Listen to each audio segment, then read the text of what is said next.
نشین امیر اہل سنت، تو سدا رہے سلامت، تو سدا رہے سلامت، تجھ پر ہو رب کی رحمت۔ الحمدللہ رب العالمین والصلاة والسلام على سید الانبیاء والمرسلین، اما بعد فاعوذ باللہ من الشیطان الرجیم، بسم اللہ الرحمن الرحیم۔ الصلاة والسلام علیک یا رسول اللہ وعلى آلک واصحابک یا حبیب اللہ۔ الصلاة والسلام علیک یا نبی اللہ وعلى آلک واصحابک یا نور اللہ۔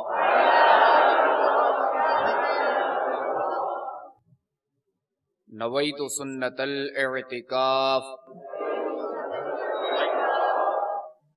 جب بھی داخل مسجد ہوں، یاد آنے پر نفلی اعتکاف کی نیت فرما لیا کریں کہ جب تک مسجد میں رہیں گے نفلی اعتکاف کا ثواب ملتا رہے گا، اور ضمناً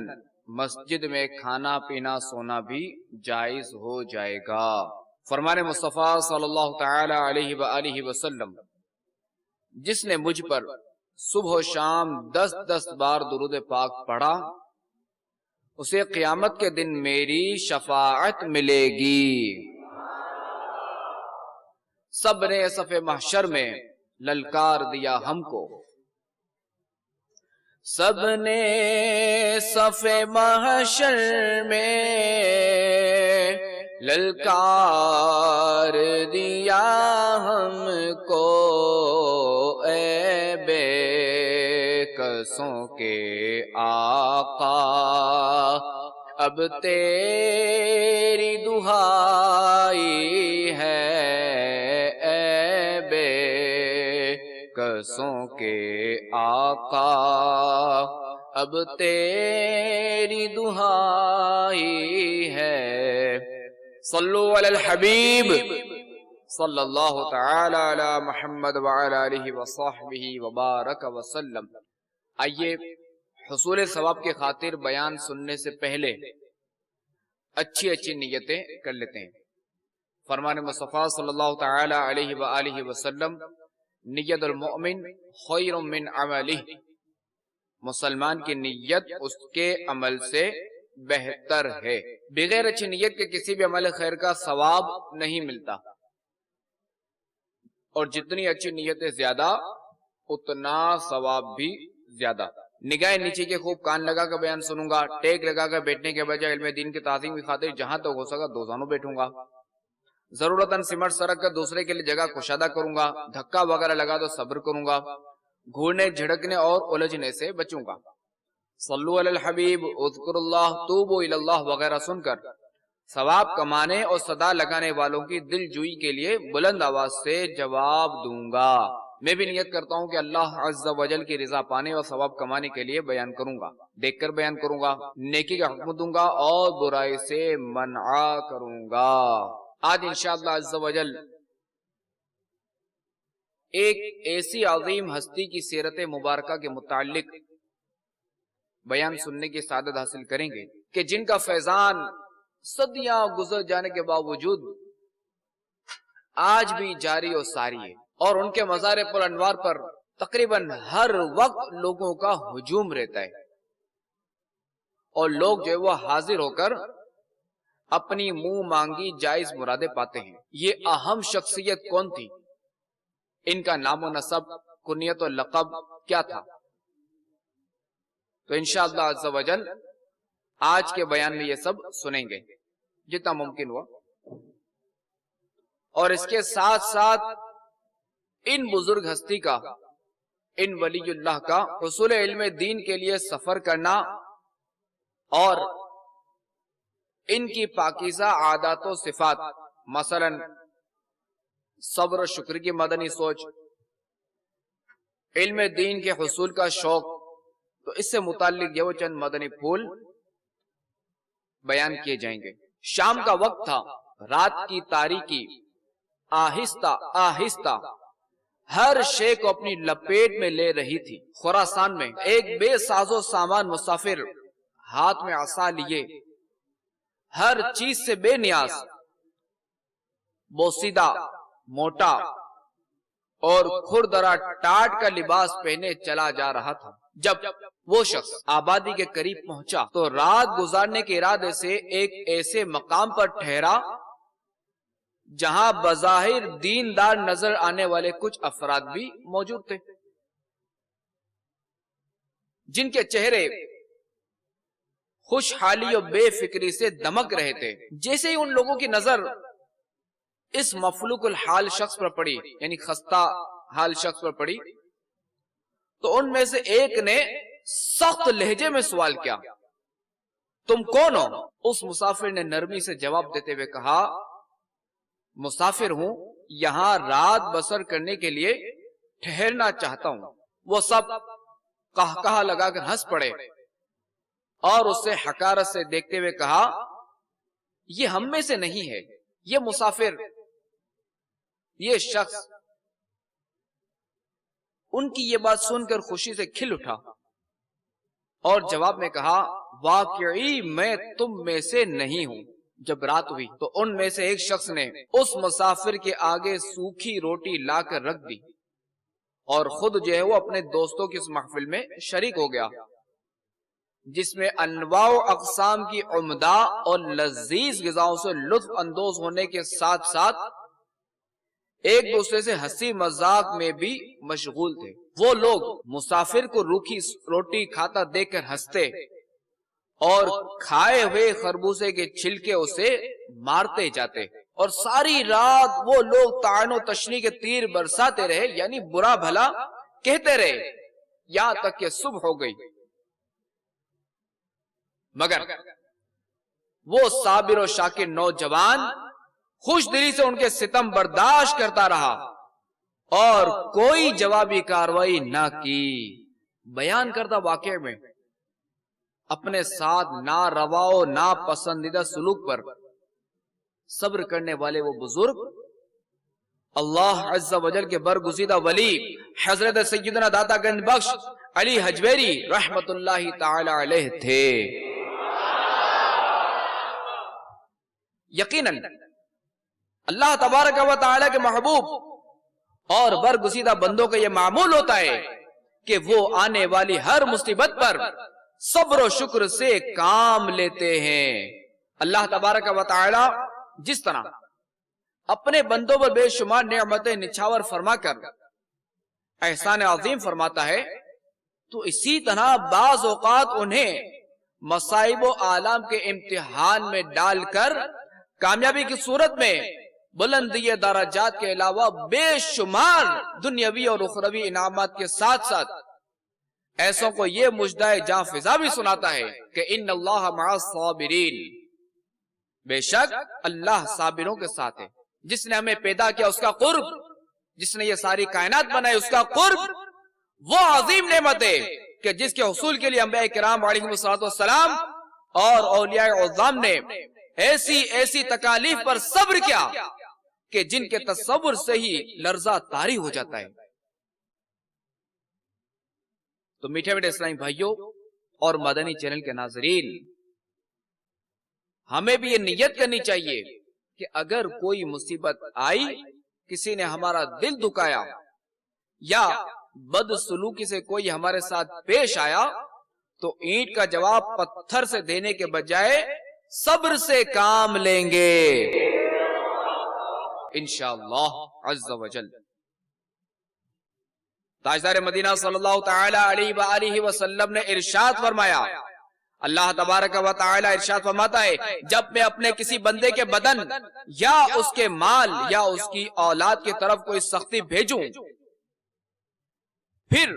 وہ صبر جمیل کے ساتھ اس کا استقبال کرے،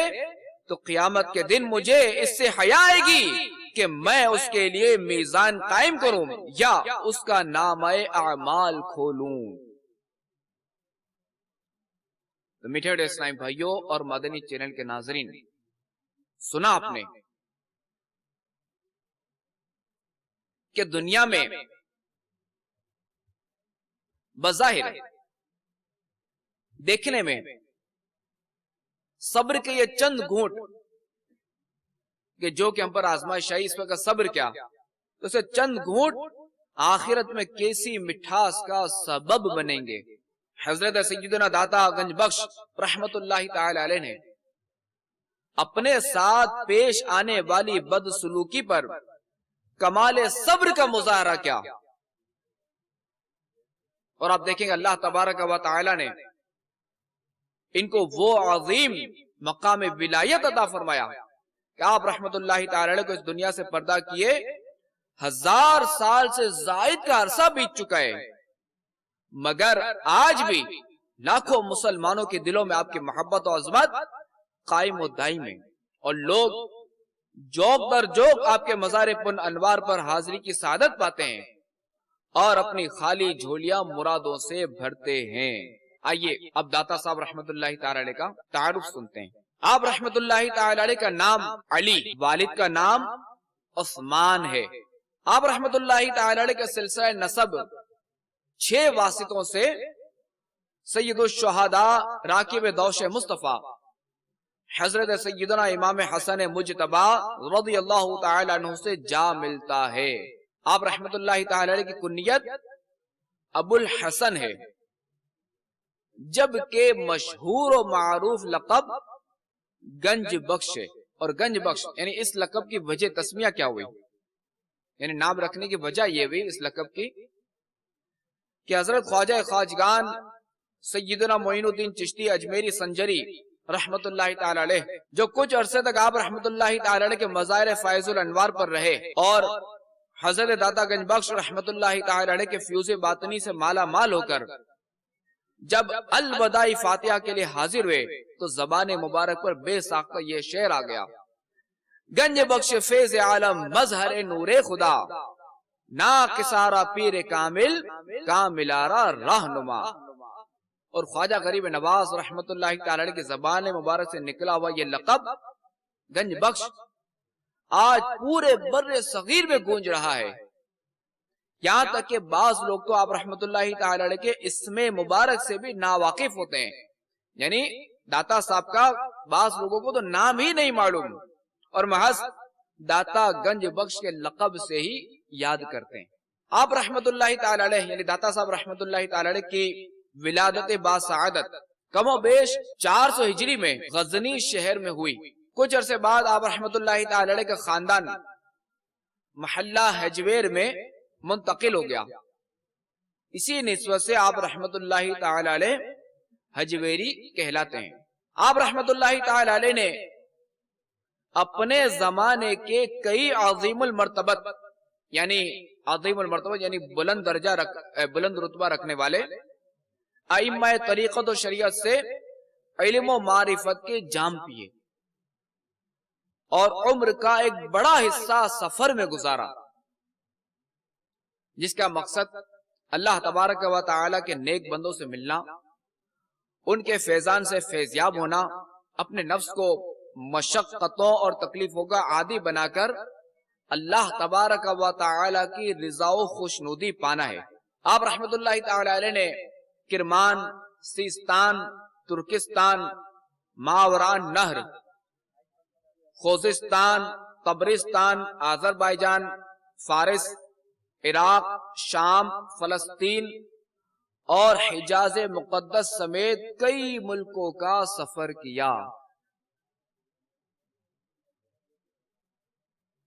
اور آپ رحمت اللہ تعالی علیہ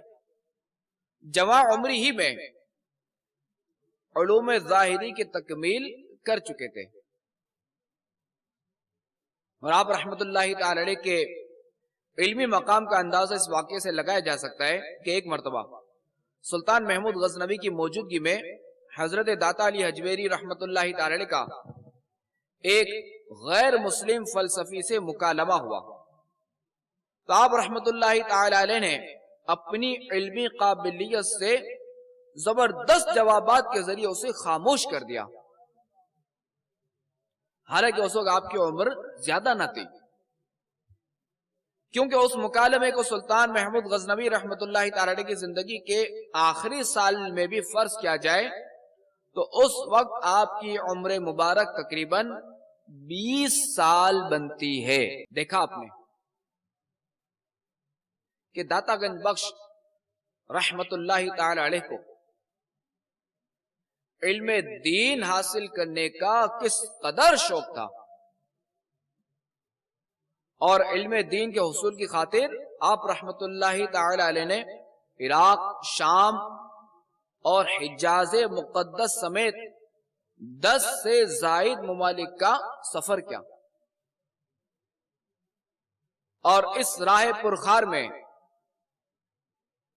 کئی ناخوشگوار واقعات سے بھی ہمکنار ہوئے،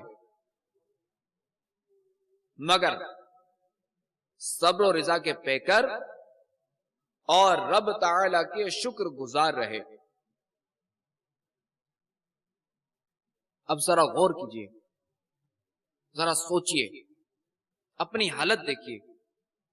کہ ہماری حالت کیا ہے. کہ ایک طرف ہمارے اسلاف کا تو یہ حال تھا کہ حصول دین کے ذرائع انتہائی دشوار ہونے کے باوجود، یعنی اتنا مشکل ہونے کے باوجود، یہ مبارک ہستیاں تندہی سے علم دین حاصل کرتے رہے، یعنی محنت و لگن، تندہی محنت و لگن سے علم دین حاصل کرتے رہے، اور لوگوں میں نیکی کی دعوت عام کرتے رہے. جبکہ اس کے برعکس ہمارا معاملہ یہ ہے کہ آج اس ترقی یافتہ دور میں جبکہ علم دین حاصل کرنا انتہائی آسان ہو چکا ہے، تمام تر سہولتوں اور آسائشوں کے باوجود بھی ہم علم دین سے دور ہیں. حتیٰ کہ فرض علوم سیکھنے کی بھی فرصت نہیں، یعنی جو علوم ہم پر فرض ہیں، اللہ تبارک و تعالی نے جو ہم پر فرض فرمائے، شریعت مطہرہ نے جو سیکھنا ہم پر فرض فرمایا، ان فرائض سیکھنے کی بھی ہمارے پاس فرصت نہیں ہے. جبکہ ہم خود کو اور اپنی اولاد کو دنیاوی فوائد دلوانے کے لیے علوم و فنون تو سکھاتے ہیں، تاکہ اعلیٰ ڈگری حاصل کر کے ہمارا نام روشن ہونے کے ساتھ ساتھ اولاد کا عارضی مستقبل بھی روشن ہو. عارضی مستقبل چونکہ دنیا عارضی ہے، اس کی زندگی عارضی ہے کہ اس میں جو چند دن رہنا ہے، بلکہ یہ بھی نہیں پتا کہ چند دن رہنا ہے، چند گھنٹے رہنا ہے، یا چند لمحے رہنا ہے، یا چند منٹس رہنا ہے. بس رہنا ہے، اور یہ نہیں پتا کتنا رہنا ہے. کہ کسی کی میعاد کوئی پتہ نہیں، کہ بندہ چل رہا ہوتا ہے اور اچانک جو اس کا انتقال ہو جاتا ہے. اور ہم دیکھتے بھی ہے کہ بچہ پیدا ہوتا ہے، اس کا انتقال ہو جاتا ہے، جبکہ بوڑھا دادا جو ہے وہ زندہ ہوتا ہے. اسی طرح باپ زندہ ہے، جبکہ اس کا جوان بیٹا حادثے میں فوت ہو گیا. حادثہ نہیں تو طبعی موت میں فوت ہو گیا. بہرحال ہمارا نام روشن ہونے کے ساتھ ساتھ ہماری خواہش یہ ہوتی ہے کہ ہمارا نام بھی روشن ہو اور ہمارا جو عارضی مستقبل ہے نا یہ بھی روشن ہو. مگر افسوس کہ ہمیں اپنے آخرت سنوارنے کی کوئی فکر نہیں. اور یاد رکھیے کہ علم دین سیکھنا، علم دین حاصل کرنا ہر مسلمان مرد و عورت پر فرض ہے. حدیث پاک میں طلب العلم فریضۃ علی کل مسلم، یعنی علم کا طلب کرنا ہر مسلمان مرد، اسی طرح عورت پر بھی فرض ہے.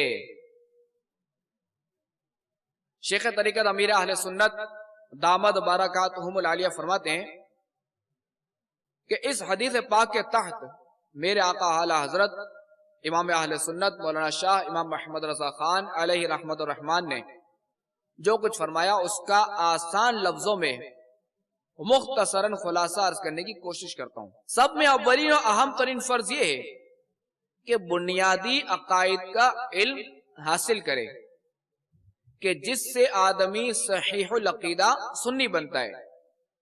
اور جن کے انکار و مخالفت سے کافر یا گمراہ ہو جاتا ہے. یعنی وہ بنیادی عقیدے کہ جن سے جو بندہ پکا مسلمان بنتا ہے، صحیح العقیدہ بنتا ہے، اور ان میں سے کسی کا بھی اگر انکار کر دے تو یا تو گمراہ ہو جائے گا یا کافر ہو جائے گا.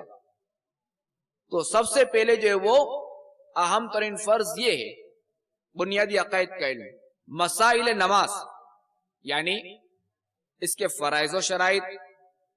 اور مفسدات سیکھے. جو شرط، فرض اور مفسد کہ شرط اس نے سیکھ لی کسی نے، فرض بھی سیکھ لیا. مفسد یعنی وہ چیز کہ جس سے نماز ٹوٹ جاتی ہے، یعنی نماز توڑنے والی چیزیں. تو نماز توڑنے والی چیزیں بھی سیکھنا فرض ہے،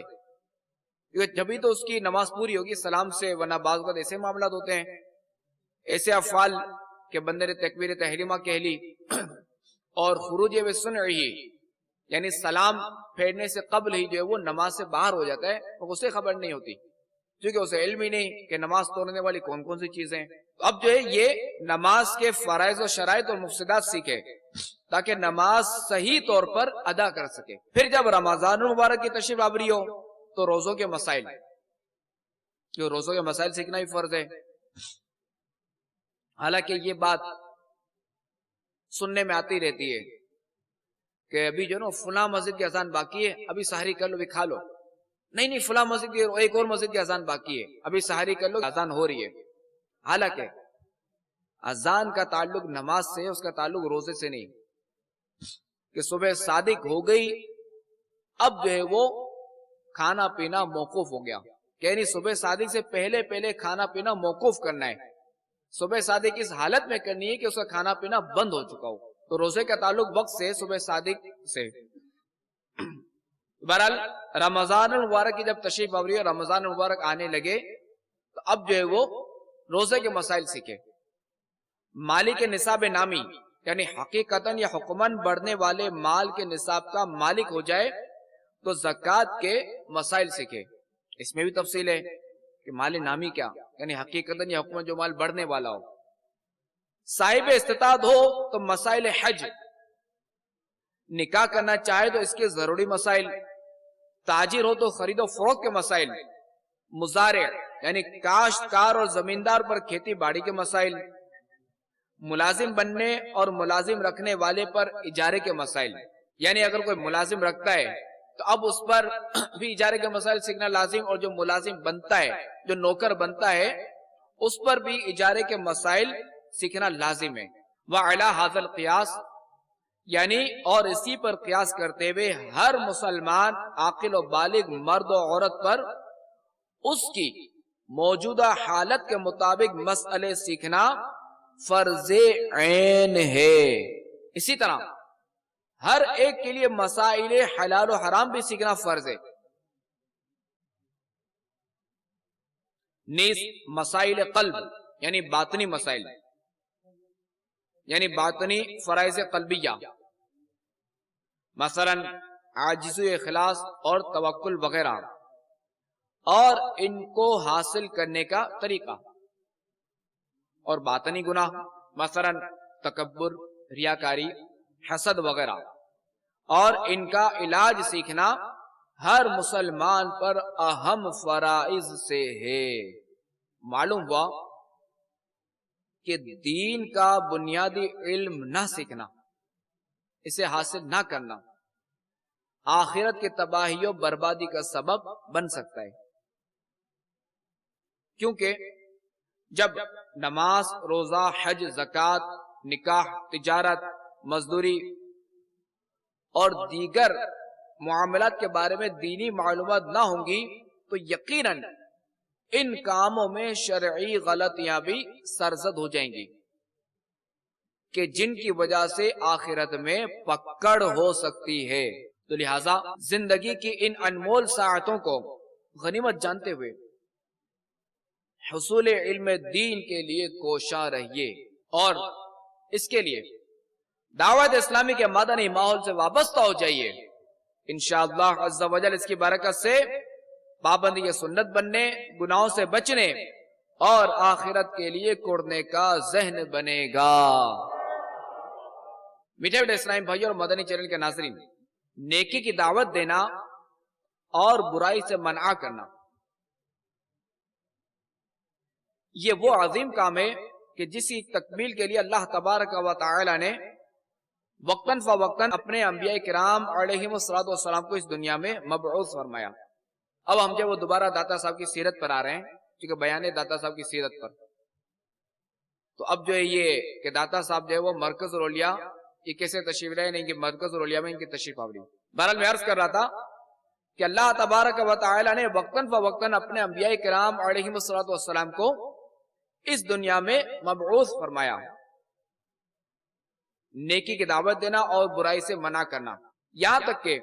تاجدار کائنات صلی اللہ تعالی علیہ وآلہ وسلم بھی اسی مقصد کے لیے اس دنیا میں تشریف لائے۔ آپ صلی اللہ تعالی علیہ وآلہ وسلم کے بعد امت کو نیکی کی دعوت دینے اور ان کی تربیت کا یہی کام بارگاہ نبوت کے براہ راست تربیت یافتہ صحابہ کرام علیہم الرضوان نے سنبھال لیا، اور صحابہ کرام علیہم الرضوان کے بعد بھی ہر دور میں بزرگان دین نے اسلامی تعلیمات کے نور سے لوگوں کے دلوں کو منور کیا۔ تو حضرت داتا گنج بخش رحمت اللہ تعالی علیہ نے بھی اسی مقصد کو اپنا شعار بنایا اور نیکی کی دعوت کے اس اہم فریضے کو نبھانے کے لیے مرکز الاولیاء لاہور پہنچے، اور یہیں جو وہ آپ رحمت اللہ تعالی علیہ کی تدفین بھی ہوئی، یہیں آپ کا انتقال ہوا، یہیں تدفین ہوئی، اور یہیں آپ کا مزار مبارک بھی ہے، جہاں پہ جو وہ لوگ حاضریاں دیتے ہیں اور اپنی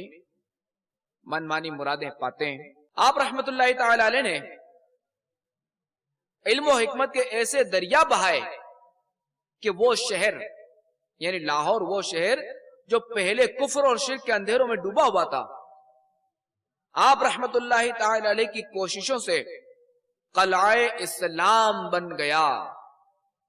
اور آپ رحمت اللہ تعالی علیہ کے حسن اخلاق، حسن کردار اور نرم گفتار سے کئی دلوں میں آپ کی محبت راسخ ہو گئی۔ آپ کی بے داغ سیرت، دلکش گفتگو، پر نور شخصیت اور دلوں میں اتر جانے والے ارشادات عالیہ لوگوں کو کفر و ضلالت یعنی گمراہی کے دلدل سے نکال کر ہدایت کی راہ پر گامزن کرتے رہے۔ اور مرکز الاولیاء لاہور میں آپ رحمت اللہ تعالی علیہ نے اپنی قیام گاہ کے پاس ہی ایک جگہ مسجد کی تعمیر کا سنگ بنیاد رکھا، اور اس مسجد کی تعمیر کے وقت آپ رحمت اللہ تعالی علیہ نے خود مزدوروں کی طرح کام کیا اور بڑی محبت اور جذبے سے اس کی تعمیر میں پیش رہے۔ اور مرکز الاولیاء لاہور میں یہی پہلی مسجد تھی جو ایک ولی اللہ کے ہاتھوں تعمیر ہوئی۔ حضور داتا گنج بخش رحمت اللہ تعالی علیہ نے پوری زندگی خوب محبت و لگن سے خدمت دین کا کام سر انجام دیا، دکھی انسانیت کو امن و سکون کا پیغام دیا۔ آج بھی آپ رحمت اللہ تعالی علیہ اپنے مزار فائز الانوار سے اپنے عقیدت مندوں کی حاجت روائی فرماتے، ان کی پریشانیاں حل فرماتے، اور اپنے روحانی فیضان سے جسے چاہتے ہیں مالا مال کرتے ہیں۔ صلو علی الحبیب صلی اللہ تعالی علی محمد وعلی آلہ وصحبہ وبارک وسلم۔ جانشین امیر اہل سنت تو صدا رہے سلامت، تو صدا رہے سلامت، تجھ پر